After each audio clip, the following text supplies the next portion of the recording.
batang manonood. Heto na ang kwento ng walang hanggang pagmamahalan sa ikaw lang ang mamahalin. Hatid ng Sunsalt with Nano Complex. New Ariel Stainless with Deep Clean Technology at Nescafe Classic.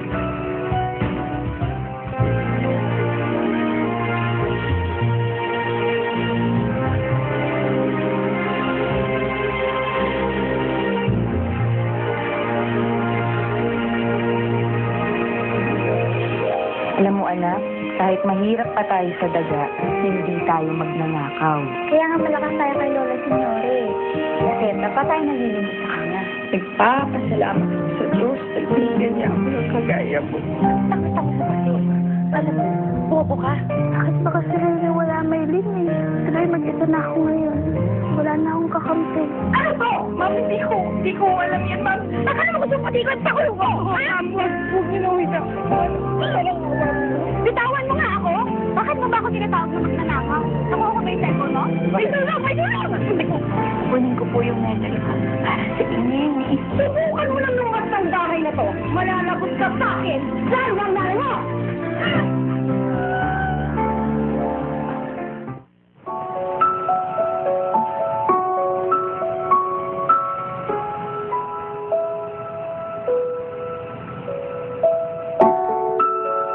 Nay, bakit ikaw pa rin ang kailangan maglaban ng wanted? Anak, gusto ko malinis ang hapagkainan pag kumakain si Senora. Gusto ko wala siyang makikitang mansa. Alam mo anak, tandaan mo lagi ha, kahit mababang gawain, basta pinagbubuti, napapansin, nabibigyan ng halaga. Tandaan mo ha?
Anong ginawa mo? Sino ka ba? Paano ka nakapasok dito? Sa kaban, sorry. Magalit sa akin ang amo ko. Hindi, wag ka. Magaling yan, Nene. Hindi, magaling yan, Nene. Huwag ka maglala. Kailangan ko lang. Naiintindihan ni magalit sa akin yung amo ko. Huwag ka mayak, kakailangan ko yung amo mo. Sabihin sa kanya ako may kasalanan. Wala mo na papalitan ko yung damit para walang problema. Basta ako bahala. Huwag ka mayak. Bobo na sa akin eh. Mahirap magalit yun.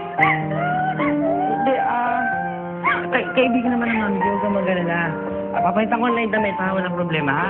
Huwag ka na mayak. Sorry. Catherine! Gagawin mo doon. Babalik ako. Tignan ako baka may ganun damit si mami ko. Tapos ako bahala. Ako bahala. Basta sagot kita. Ako, wait lang. Hoy!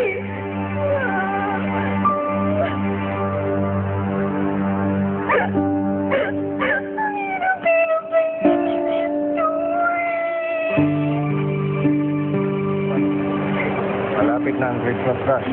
Kasi pinaprocess na yan for this Christmas. Saka yung mga detalye, bantayan mo lang mabuti para hindi na natin uulitin pa. How about that? Sir, are you okay? Ito po, 1. Ilang peso? Ito 2 po, ito 3, ito 4.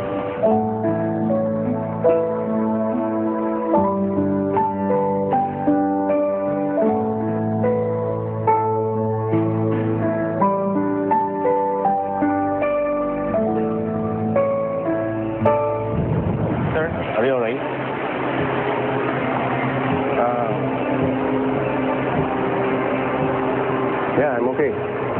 Punta tayo sa office ko.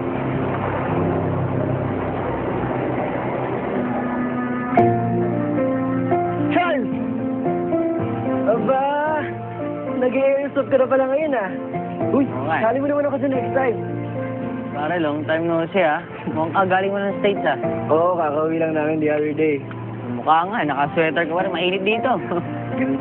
Pero tol, may nakita akong maid dun sa bahay niyo. Naglalaba, mukhang ka-age natin eh. Si Catherine. Laki ng kusinera namin. Pero hindi ko naman siya ganun kakilala kasi nga, kakarating lang namin. Pero pare, bad vibes yun. Kasi magnanakaw yung nanay nun eh. Uy, I have to go. So paano yan? Tawagan mo ako kapag mag-airsoft ka ulit. Sure.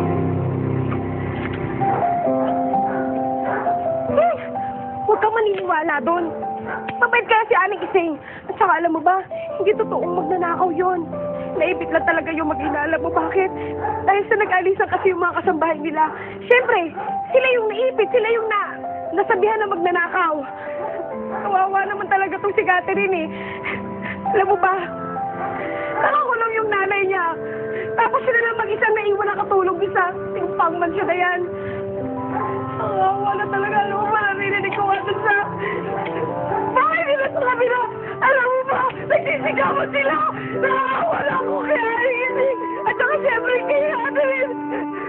Nagsisigawan sila. Narinig ko yung boses nila. Parang lagi na lang may gulo. Lagi na lang may sigawan. Lagi na lang may gulo. Natatakot ako. Nakakawala ako sa kanila. Sana paliwalaan mo ako. Huwag ka paniniwala doon sa nagsabi sa'yo. Hindi totoo yung mapuputin silang tao. Hindi sila magdalakaw. Wala siya. Wala na siya. Hindi na ako pinakinggan. Wala na siya.